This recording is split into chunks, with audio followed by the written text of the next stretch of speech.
Hi guys.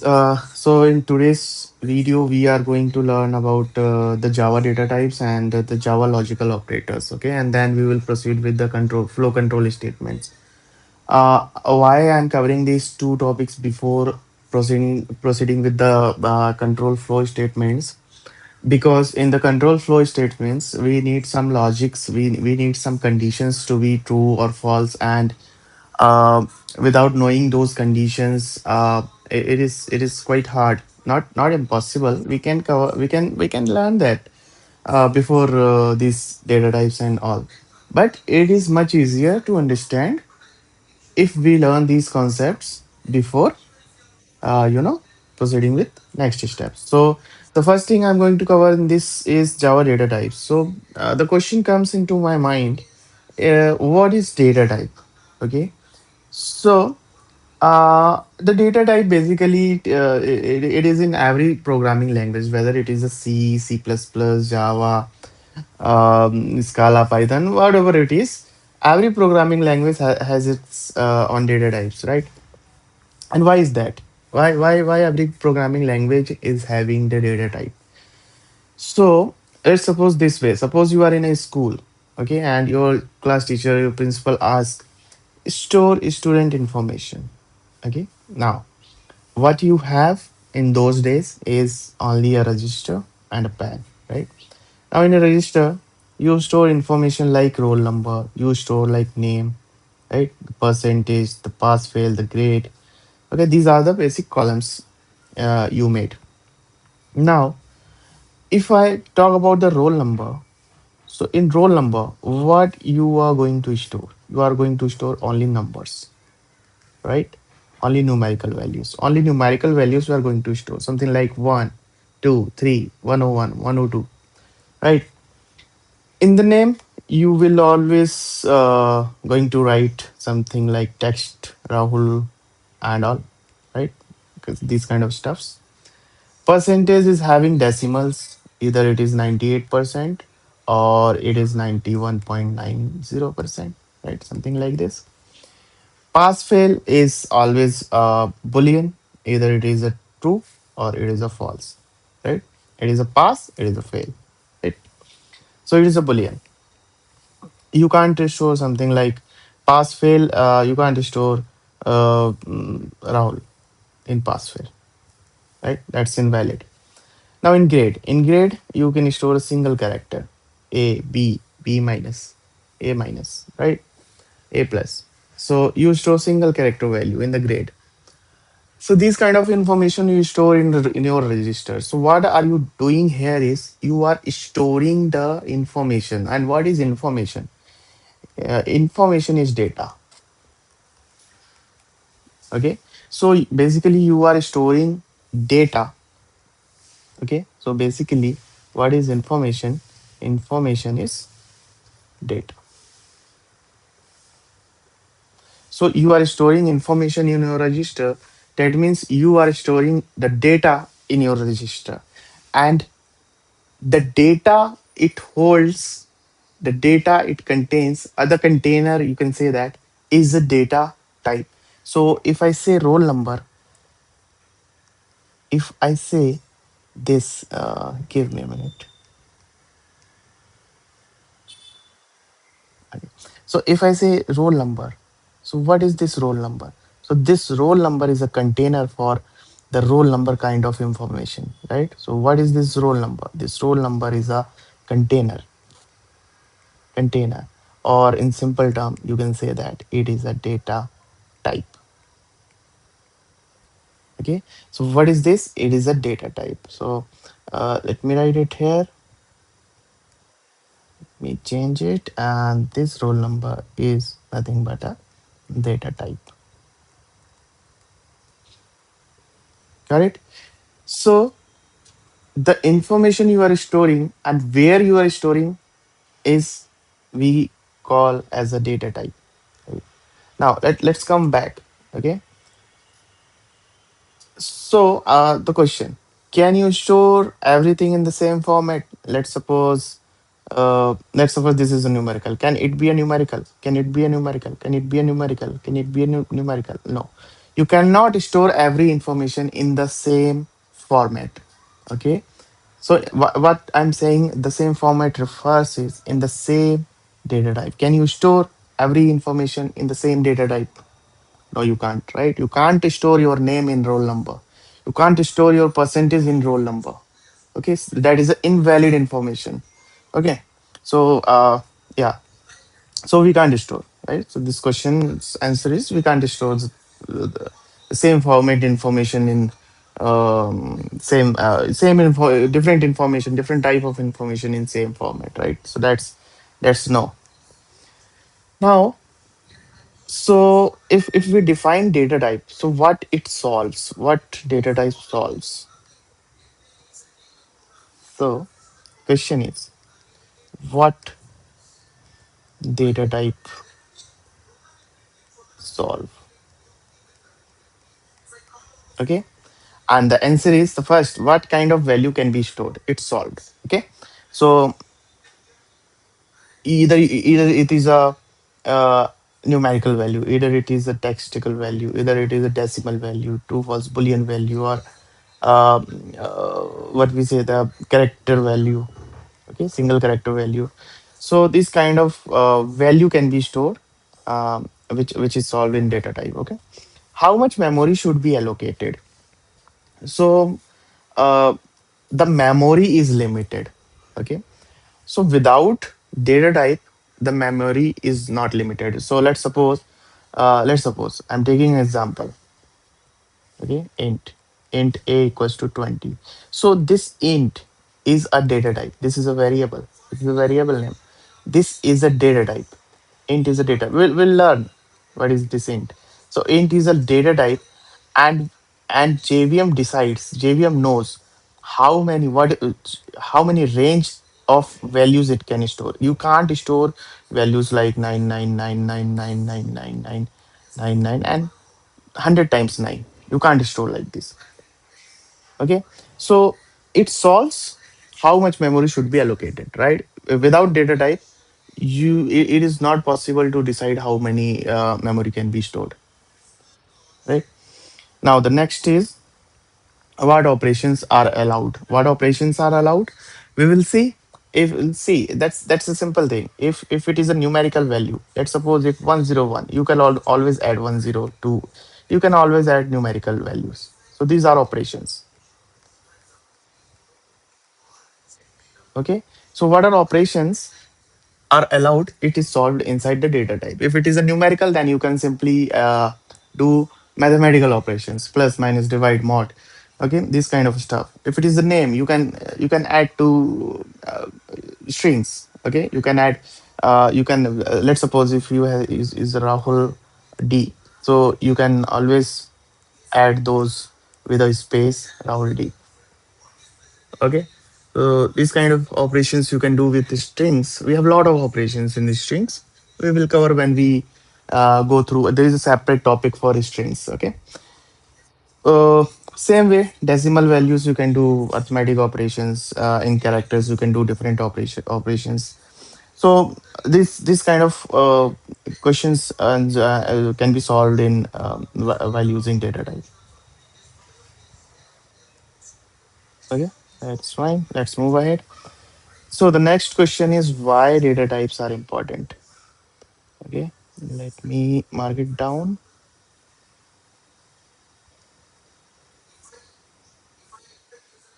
Why?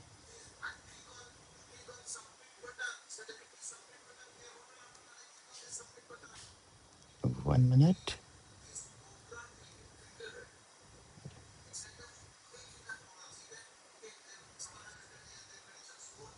Okay. So the next one is why data type are important. So we see why data type are important. We see all three questions are solved, and that's why data type are important. Without data type, we cannot know how much memory should be allocated. Okay, without data type, we don't know what type of information can be stored. It can store anything. Inside the roll number, you can store Rahul, right? So that's why it is important. Without knowing the data type, we don't know which operations are allowed, right? So these kind of, but let's move ahead. What other important aspects we can see? Mm, I've written something here. The data type is a blueprint of storing data or storing information. So if you have an information and if you are storing somewhere, so that somewhere is your blueprint. Okay, that somewhere is your blueprint. So that's the valid information you have to save. If you see, if you have a data type, and let's suppose if you have an integer value int a equals to 20, let's say not 20, int a equals to Rahul, you can store it. You can store it in your pen and paper, but you can't do it in Java.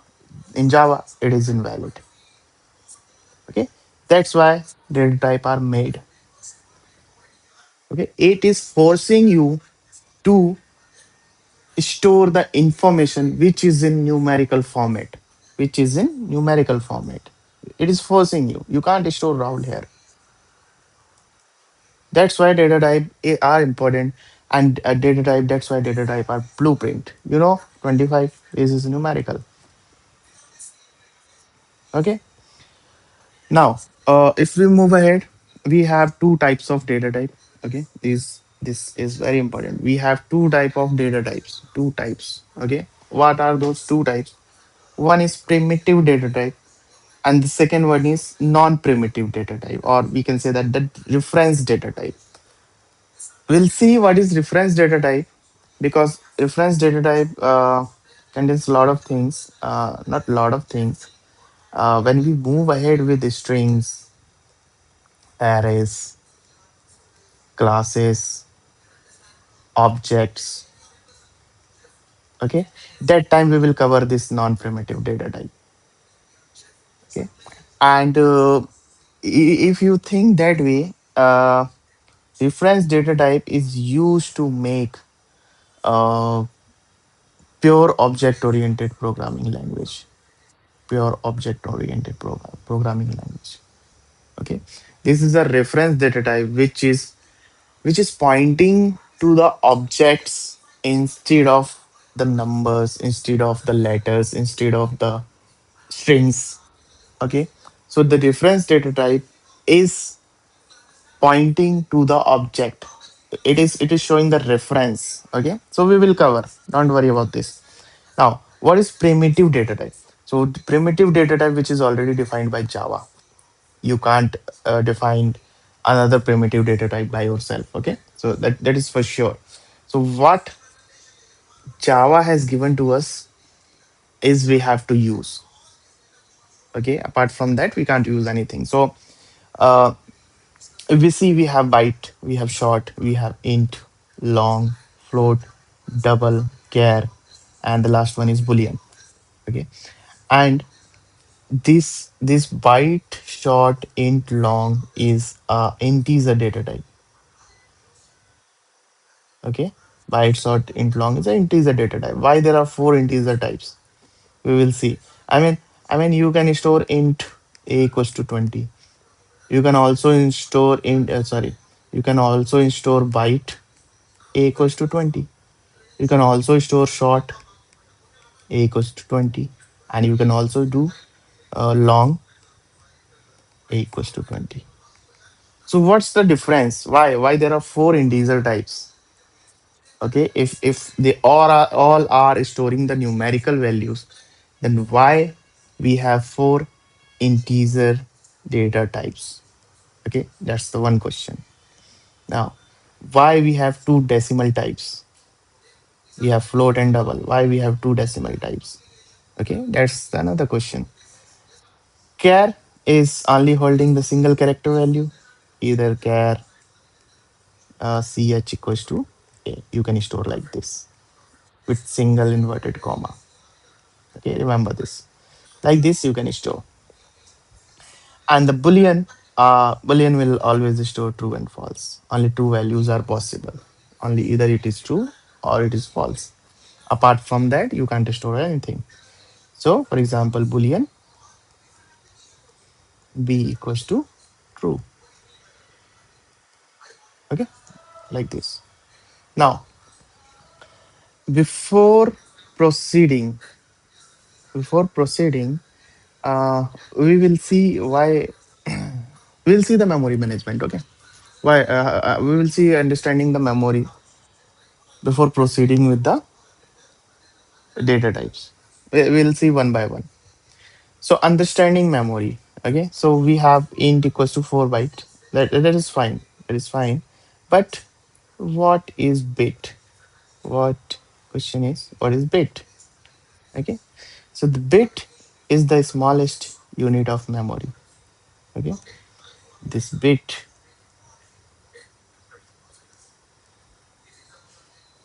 is the smallest unit of memory, and it can only store 0 and 1, as we know that computer only understand, the machine only understands zeros and ones. Okay, binaries. So bit is the smallest unit of memory. Okay, now what is byte? What is byte? So byte is one byte is 8 bit. One byte equals to 8 bits. So if we write something like this, 0 0 0 0 four times here, four times here, eight, total 8 times, so these are 8 bits. Okay, zero, this 0 is 1 bit, and 1 is also 1 bit. If I write 0 and 1, this is 2 bit. If I write 8 times 0, then this is 8 bits. 8 bits. And the 8 bits, we say 1 byte of memory. Okay, now, this is fine. This is the basic of memory. Okay, how the memory is stored. If something is converted, something is converted, then it is converted into zeros and one. 0 1 0 1 1, something like this. Okay, now let's talk about the integer family. Like we said, we have seen like there are four in type of integers: byte, short, int, long. Why is that? Okay, so for that we have integer family. We have integer family. In integer family, we have byte, short, int, and long. Okay, byte, short, int, and long. Suppose, suppose you are storing age information. Okay, you are in a school and you are storing age of the students. So typically, if we are not talking about the students only, typically the range of the age is from 0 to 120, right? 0 to 120. This is the normal range of age.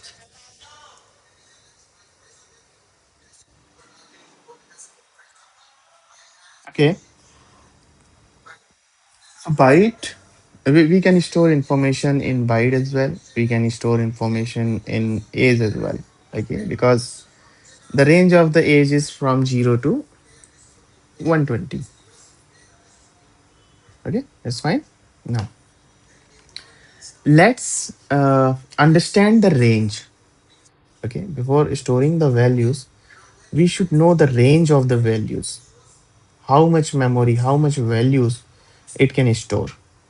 Okay.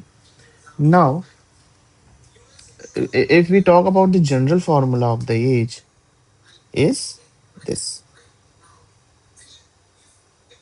This is the general formula. So as we know, 1 byte is equals to the 8 bits. The n here, the n is bit, defines the bit. Okay. Now, if we find the range of bit, then we will put the value of bit here. So for byte, we have n equals to 8. Okay. For byte, let me write it down here.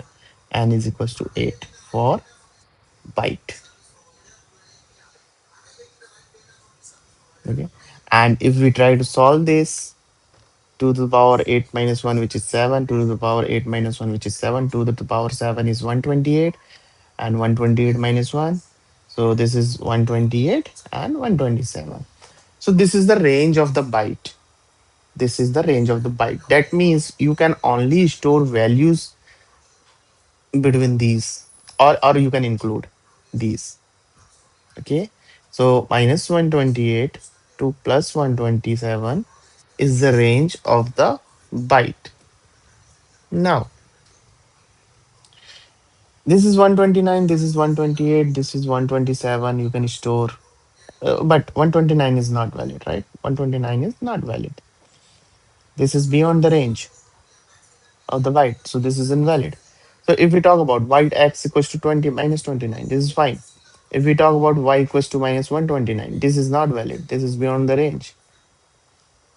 If we store the value byte z equals to 25, this is fine. If we store byte a equals to 128, this is not valid. You will get compile time error. Okay, because the last value we can store is 127. Okay, so for example, in a class we have 90 to 100 students, right? In a class, so you can store roll number like 1 to 90. So you can always use byte. You can always use byte.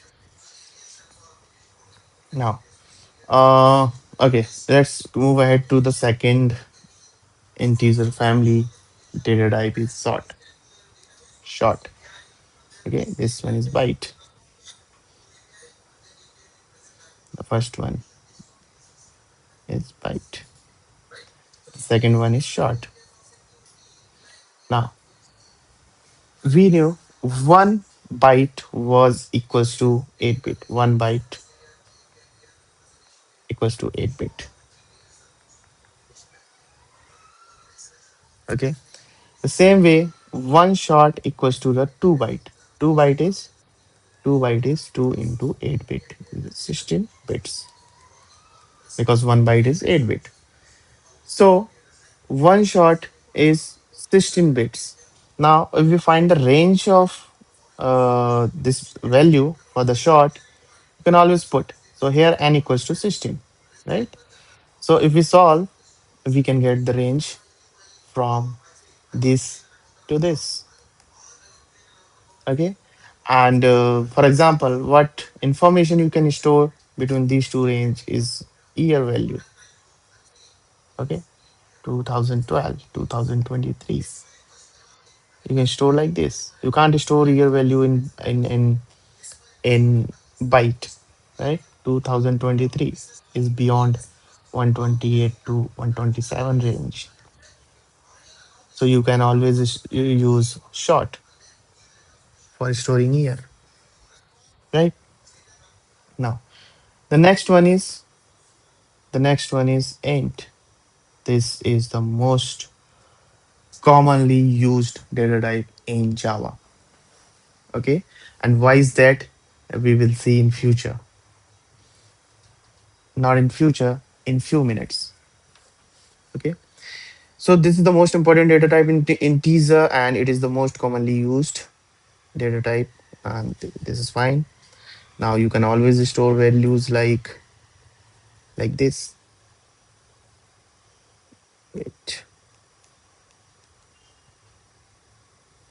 like this. You can always store value like this. Okay, and if we talk about the range, so int is having 4 bytes. 4 bytes means 32 bits. 1 byte is 8 bits. And if we talk about the range, and the range you see here, range, the range is approx minus 2 billion to plus 2 billion. And that's why it is more commonly used. Okay, now, yeah, you can always store value like this, from smaller values to greater value. You can either store 0, 1, 2, 3, 4 in int. Okay, now, whenever, this is the important thing I was talking about, whenever the Java sees a whole number, it treats as an int, not byte, not short, not long. It treat as a int. Whole number, you know whole number. Whole number is zero. Zero is a whole number, is it? Yes, zero is a whole number. One, two, three, four. 20, 21, 45. These are whole numbers which lies on number series, number line. These are whole number. Okay. And if we say 29.19, this is not a whole number. Okay. So whenever Java sees a whole number, it will always treat as a int. So either you say long x equals to 100. Let's suppose you say x equals to 100, but you store this 100 in long. But how Java treats is, first this 100 is converted into int because Java knows this value is int. And then it see where you stored. You stored this in long. Then it converts it into long. Okay. So this is the definition. The Java first treated it as an int, and the int can be automatically converted into long. This is the process, and this is called widening conversion. Okay, important point. Widening conversion. Got it? So whenever Java sees a whole number, it treats it as an int, and then int is converted into long. Okay, if you are storing into long, if you are storing into int, then it will not convert. It will treat as an int. Okay, so let's go back. Let's go back. You are storing this byte z equals to 25. So first, this 25 is treated as, I will not write like this here. So this first 25 is treated as int, and then it is converted into byte because you are storing into byte. Then it reduces the memory. Okay, right.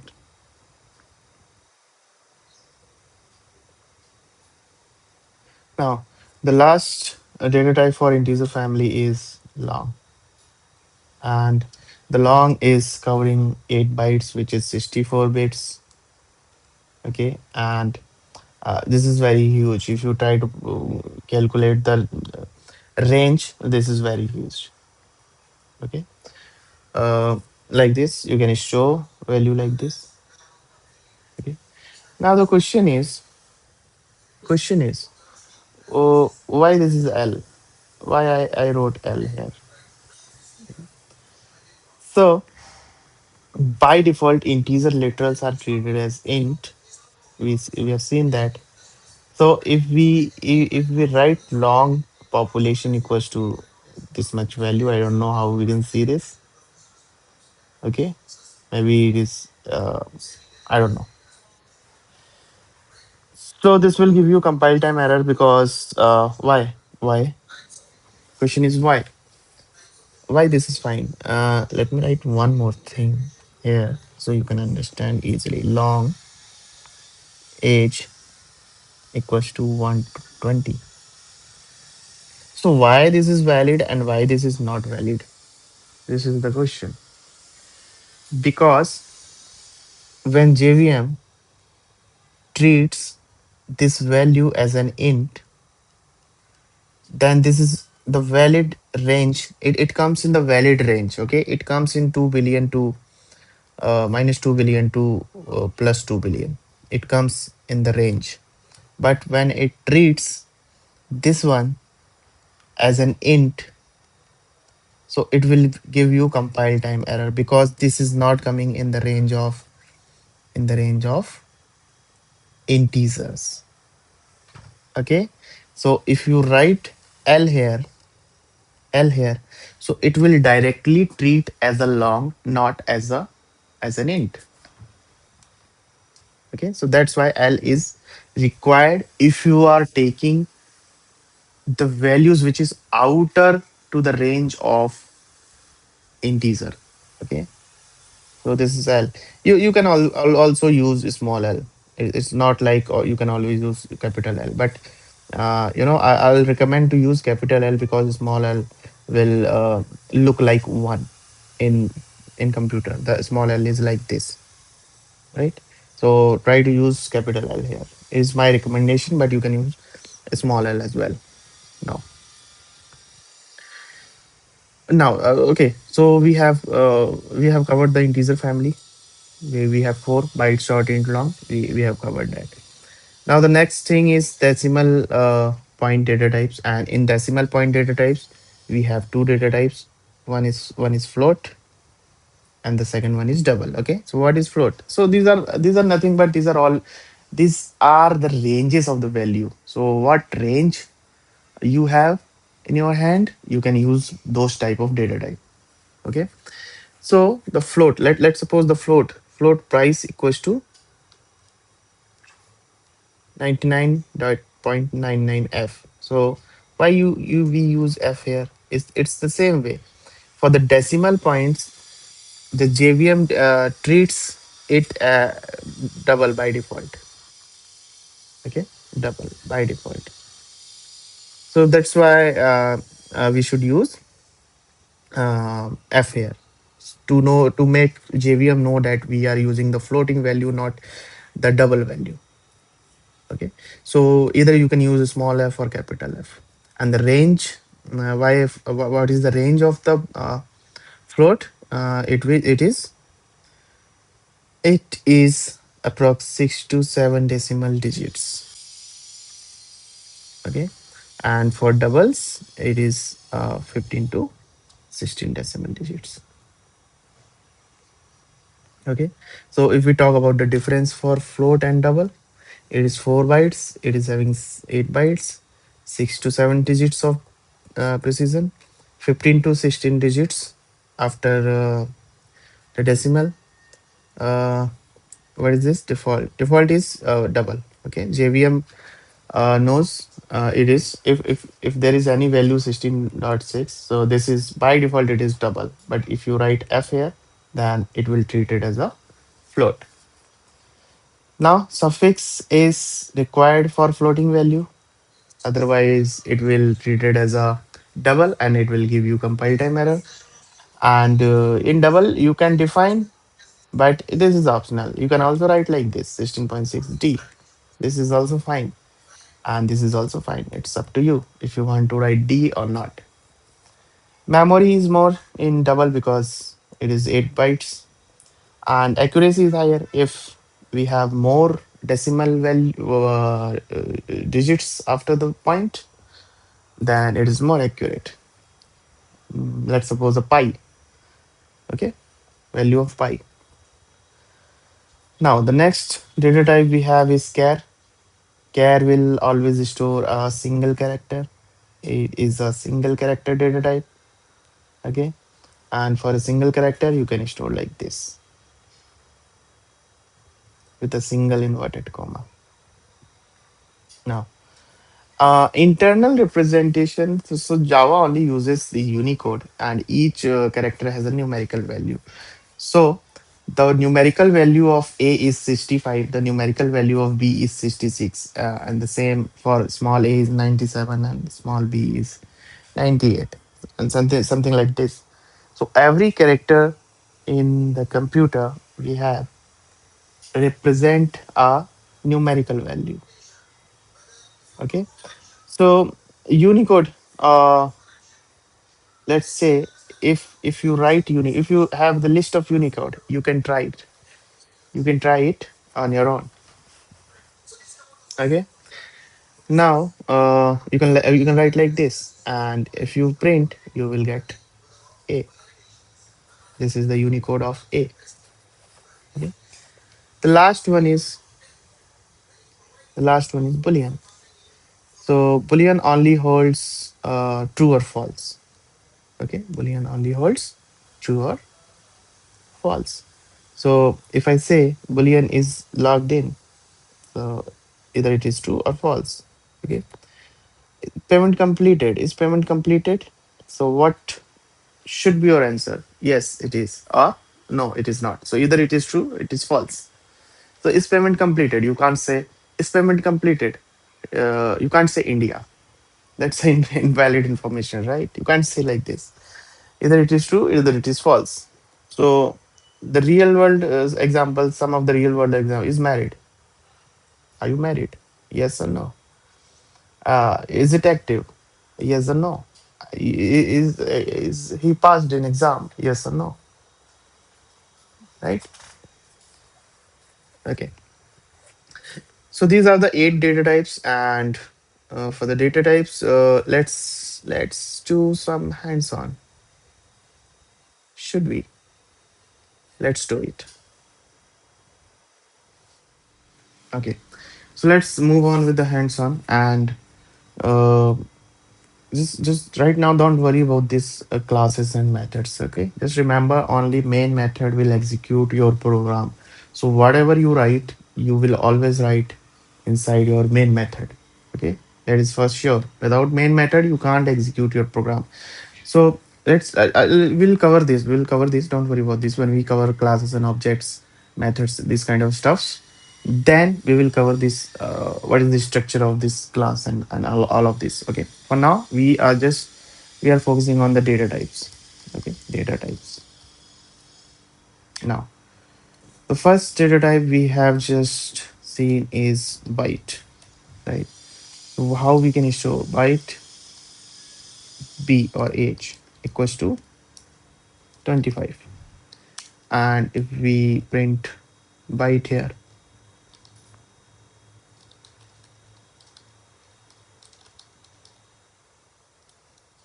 system dot out, and we will print age. Okay, so age is the variable here. Age is the variable. So we will print age here, and the age you will print 25. This is fine. Let's suppose if you make this 128, what is the value of this? This will give you the error. Okay, and this is compile time. You can't get the compile time error in online compilers. Okay, when we cover the advanced stuff, then we will use our editors, either it is IntelliJ or you can use Eclipse. But right now, for learning purpose and for the quick learning, I'm using the online compiler. So this is a compile time error, because, and the reason is this is out of range. The byte range is, is minus 127 to 128. Okay, now you understand. So this will print 127. It will print 127. This is the last range of the byte. The same way we have short, and we can use short. Short is the container, like a data type. We can use any name here. So the name here is year, and we say year is a variable, and 2026. And the same way we can print, or we can print everything uh, all at once. Okay. The next one is int, or we can say that is amount equals to 32 lakhs. Okay. Now we also have long. A long I will cover later. So let's print out system dot out dot print ln. I'll print both year, comma, space, colon, colon, and then not comma plus. I'll use plus here, and I'll use amount. So it will print both.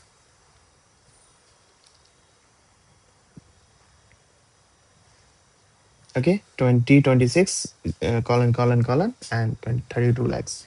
So if I have to, uh, print something like as it is, like I have printed colon, colon as it is, so you can always use double inverted comma, and you have to put plus symbol between your variables and the double inverted comma. Okay, that's how you can print. Now let's move on to long. So if I say long equals to long, or population, POPLU, population. equals to, let's suppose, this many value. And if I do system dot out dot println population,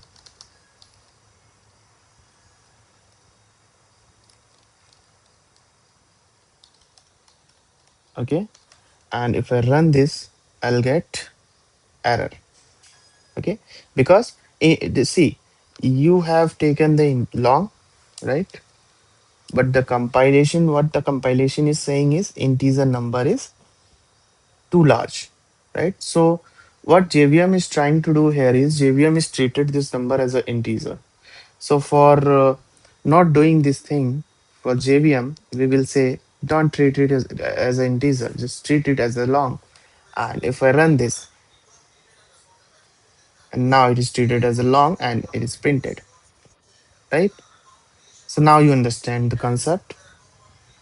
Now the same way you can use float f equals to 29.19. And if you do system out.println and if you print f, what you will see here is this is error.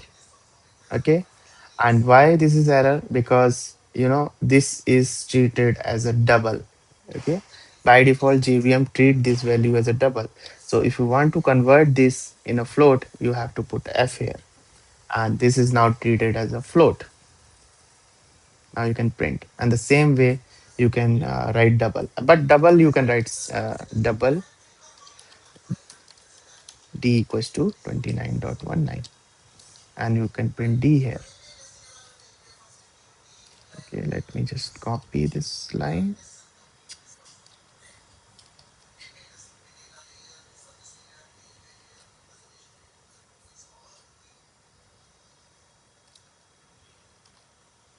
Okay, and I'll print d here, and this will print it as it is, right? So for double we do not need to write d or capital D.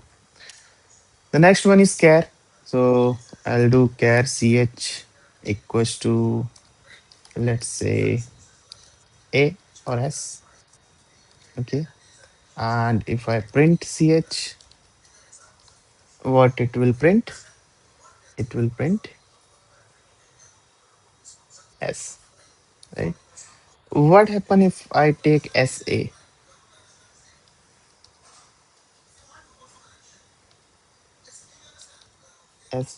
Will it print error? Okay, why? Because you can always use a single character value. You can't use double characters. Okay, that's why it is giving C compile time error. Now the next one is, let me fix it. The next is, or the last is boolean. Boolean b equals to true, and let's print b. Now the answer is, you'll get true value. Yeah, you'll get true. So these are the hands-on for the data types we have just learned. Okay, now let's proceed with the another topic. So this is a chart I have prepared, and you can directly go through, or for the quick reference, if you want to revise something, you will always go through these values. Okay, you will always go through these values. Now let's move on to the next topic, which is non-primitive data type. And this non-primitive data type I'll not cover in this video because they are the separate topics. We will cover string separately, we will cover array separately, class and object separately, interface separately, and separately. So these are the separate topics we'll cover. Okay, so don't worry about this. These are this will be covered.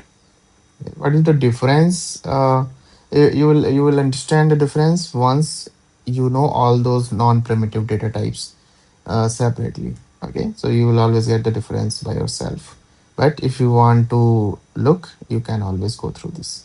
Okay,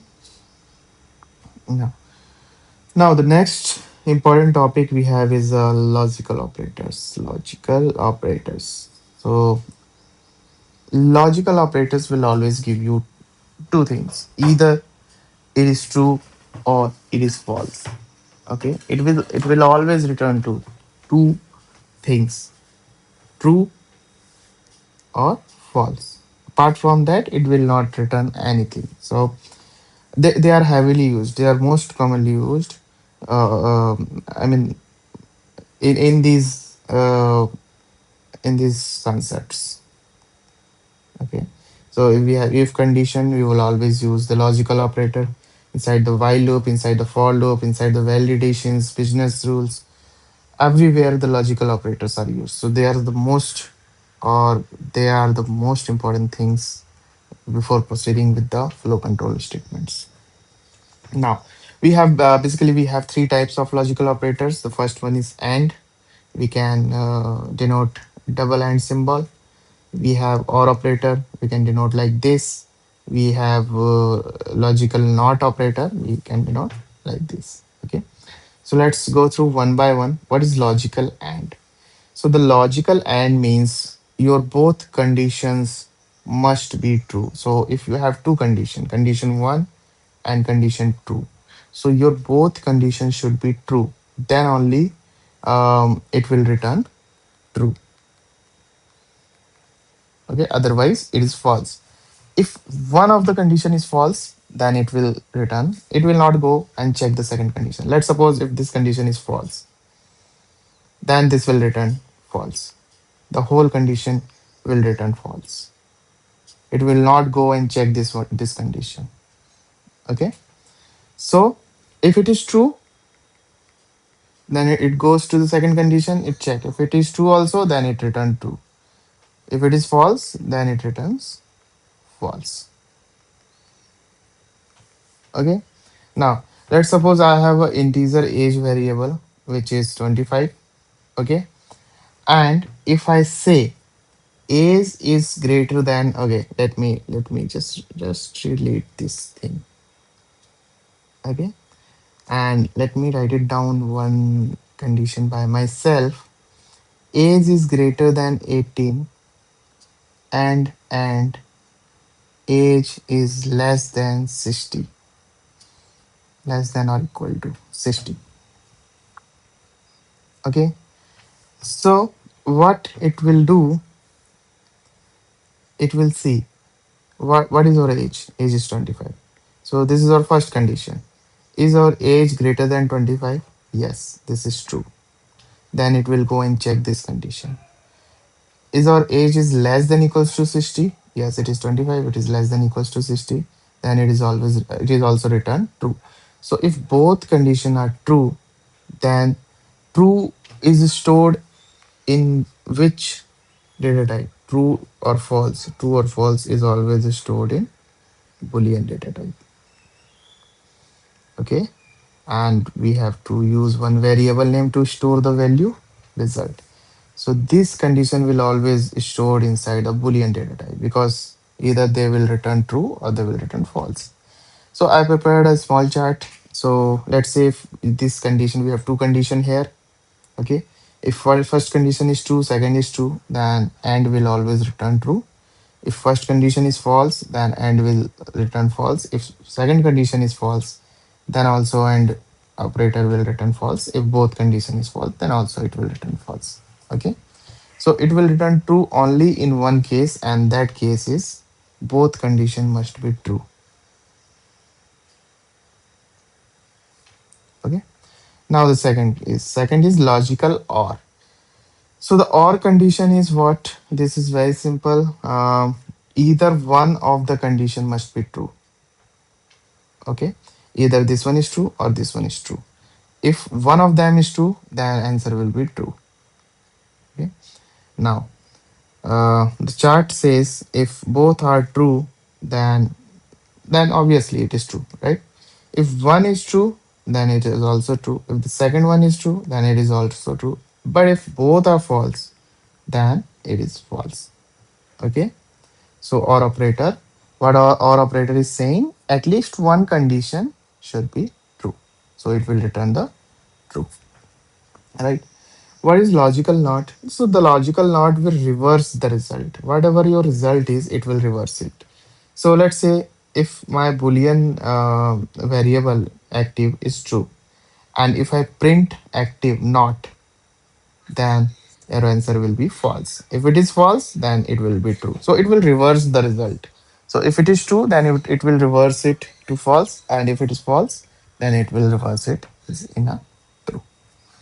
Okay, so these are the logical operators. Now, some of the conditional operators, if you want to go through, then you can always go through this chart I have prepared. So double equal refers to equal to. If I say 25 double equals 25, it will return true. If I say 25 double equals to 19, then it will return false. Okay, so basically it checks, it compares the value. Greater than, if 25 is greater than 19, this is true. Less than, if 25 is less than 19, this is false, because 25 is not less than 19. Greater than equal to, if 25 is greater than equal to 25, this is true. Either it is greater than, either it is equal to. Yes, one of them is true, then it is true. Less than, same is less than, 25 is less than equals to 25, this is also true. Okay, now this is the conditional operator. You can go through, either it will return or false. So yeah, some of the examples. So I think we have covered our today's agenda. We have covered the data type. Okay, we have covered the data type. We have covered the logical operators. You will always go through this concept. All right, thank you so much for watching the video.